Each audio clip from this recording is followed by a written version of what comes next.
Hi friends, welcome to புகுந்த வீடு channel. நான் உங்கள் நிவேதா. இன்றைக்கி என்ன டாப்பிக்கில் வீடியோ பார்க்க போகிறோன்னா, நம்ம சப்ஸ்கிரைபரோட கமெண்ட்டை பற்றி தான் பார்க்க போகிறோம்.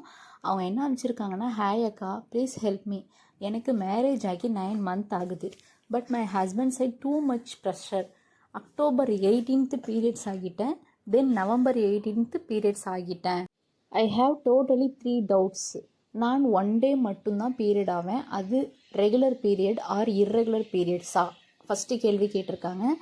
1 day பீரியட்ஸ் கரெக்டாக டிலே ஆகாமல் வந்துடும். அப்போது எனக்கு ஓவுலேஷன் கரெக்டாக 14th day ஆகுமா ஆர் டேட் டிலே ஆகுமா அக்கா? Second question. Third question, ovulation date இப்போ கம்ப்ளீட் ஆகியிருக்கும். நான் இப்போ பப்பாயா சாப்பிட்லாமா? Please please please reply me அக்கா அப்படின்னு போட்டிருக்காங்க.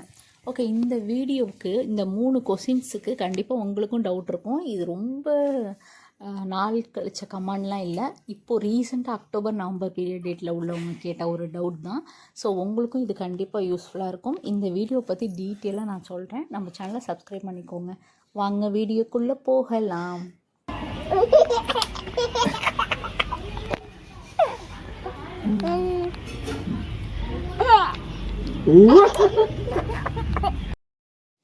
ஃபஸ்ட்டு கொஸ்டின் பார்த்திங்கன்னா, நான் 1 day மட்டும்தான் பீரியட் ஆவேன்.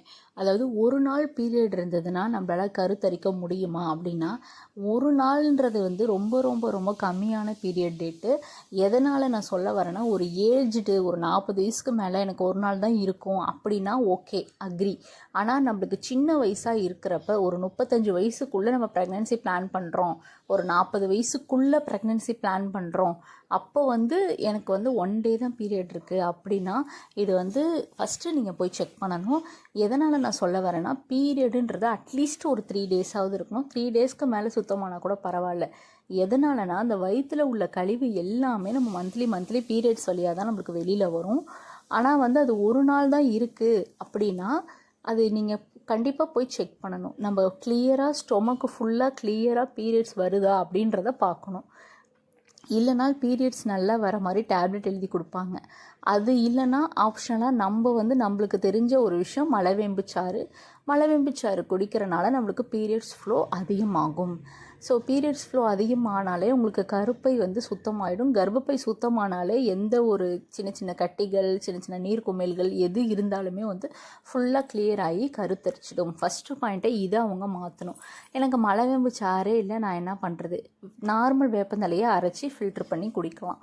சரி, அதுவுமே எனக்கு வந்து ரொம்ப எனக்கு வாமிட்டிங் வருது, லூஸ் மோஷன் போகுது, நான் என்ன பண்ணட்டும் அப்படின்னா, கருப்பட்டி வெல்லம் இருக்குது பாருங்கள், அந்த கருப்பட்டி வெல்லத்தை வந்து நார்மலாக பால்லையோ இல்லை அப்படியே கடிச்சோ நீங்கள் சாப்பிட்லாம். அந்த கருப்பட்டி வெல்லத்துக்கு அவ்வளோ பவர் இருக்குது. அந்த காலத்துலலாம் வந்து இந்த வரக்காப்பி இருக்குது பாருங்கள், இந்த வரக்காப்பி வச்சு குடிச்சிட்டு கருப்பட்டி வெல்லத்தை ஒரு வாட்டி கடிச்சிக்குவாங்களாம். எதனாலனா, அந்த பீரியட் டைமில் அதாவது சைட் டிஷ் மாதிரி கருப்பட்டி வெல்லத்தை ஒரு கடி கடிச்சிட்டு வரக்காப்பி குடிப்பாங்களாம். அதுக்கு என்ன அர்த்தம் அப்படின்னா, உங்களுக்கு வந்து அந்த பீரியட் டைமில் நம்ம அதை குடித்தோம்னா கடகடன் நல்லா வெளியில் வந்துடும், ஃப்ளோவாக வந்துடும். ஸோ வந்து அதுக்காக தான் அதை குடிப்பாங்க. பீரியட்ஸ் கூட தள்ளி போனால் கூட வந்து என்னன்னு தெரியலையே, தள்ளி போகுது, சரியாக இர்ரெகுலராக வரலையே, நம்மளுக்கு ரெகுலராக வரணுன்றப்ப வரக்காப்பி கொஞ்சம் வச்சு கருப்பட்டி வெல்லத்தை சாப்பிட்டா வந்துடும் அப்படின்னு சொல்லுவாங்க. ஸோ நீங்கள் இதை ட்ரை பண்ணி பாருங்கள். கண்டிப்பாக வந்து 1 day பீரியட் ஆகிறது வந்து உங்களுக்கு 3 days 4 days மாறும். ஸோ ஃபஸ்ட்டே நீங்கள் இதை சேஞ்ச் பண்ணிக்கணும். அவங்க ஒரு கொஸ்டின் கேட்டிருக்காங்க, அது ரெகுலராக இர்ரெகுலராக அப்படின்னு கேட்டிருக்காங்க. நீங்கள் ரெகுலர் பீரியடாக இருந்தாலுமே ஃப்ளோ கம்மி. ஸோ இதை நீங்கள் ஸ்டெப் எடுக்கணும். அடுத்தது 1 day பீரியட்ஸ் கரெக்டாக டிலே ஆகாமல் வந்துடும். Okay, very good.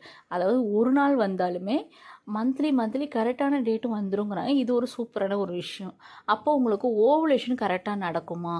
அது நம்மளுக்கு அக்யூரேட்டாக சொல்ல முடியாது. எதனாலனா, ஃப்ளோ கரெக்டாக வந்தால் தான் நம்ம அந்த பீரியடுக்கான பிளட்டு போய் தங்காமல், வயிற்றில் தங்காமல் நல்லா வந்து எக்கு க்ரௌத் ஆகி ரெப்சர் ஆகும். இல்லை உங்களுக்கு பீரியடுக்கான ஃப்ளோ வந்து அதாவது அந்த பிளட்டு வந்து குட்டி குட்டியாக தங்கிருச்சு அப்படின்னா அது நாளடைவில் நீர்க்கட்டியாக மாறிடும். ஸோ நீர்க்கட்டியாக இருக்கிறப்ப உங்களுக்கு ஓவுலேஷன் பர்ஃபெக்டாக ஆகுமான்றது நம்மளால் சொல்ல முடியாது. ஸோ ஓவுலேஷன்றது கருமுட்டை வளர்ந்து வெடிக்கிறதா, அது வளரவே விடாது. ஸோ அது வந்து இது வந்து ஒரு ஆப்ஷனல் தான். உங்களுக்கு பர்ஃபெக்டாக ஓவுலேஷன் நடக்கிறதுக்கும் வாய்ப்புகள் இருக்குது. இல்லை ஓவுலேஷன் நடக்காமல் இருக்கிறதுக்கும் வாய்ப்புகள் இருக்குது. எதனாலனா உங்களுக்கு ஃப்ளோ கம்மியாக இருக்குல்ல, அதுக்கு அதை வச்சு நான் சொல்ல வரேன்.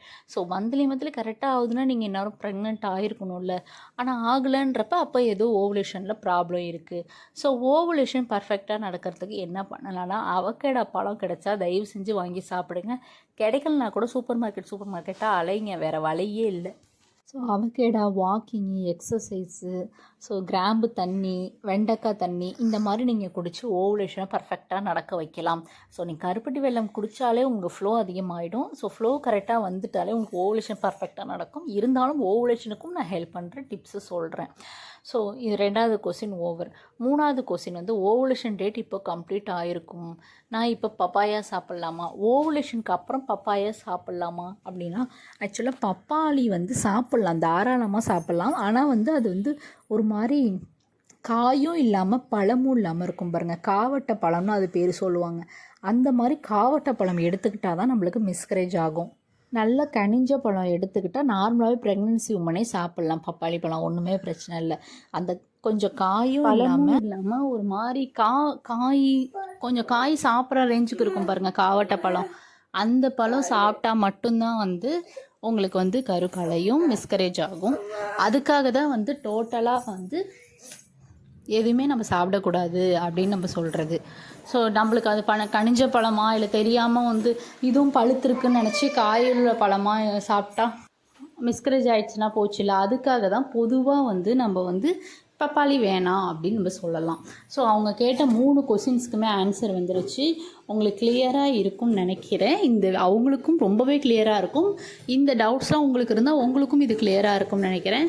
இந்த வீடியோ பார்த்துட்டு இருக்கவங்க எல்லாருக்குமே ப்ரெக்னென்சி கன்ஃபார்ம் ஆகி இதே வீடியோவில் வந்து கமெண்ட் பண்ணணுன்னு சொல்லி நான் சாமிகிட்ட வேண்டிக்கிறேன். Bye friends.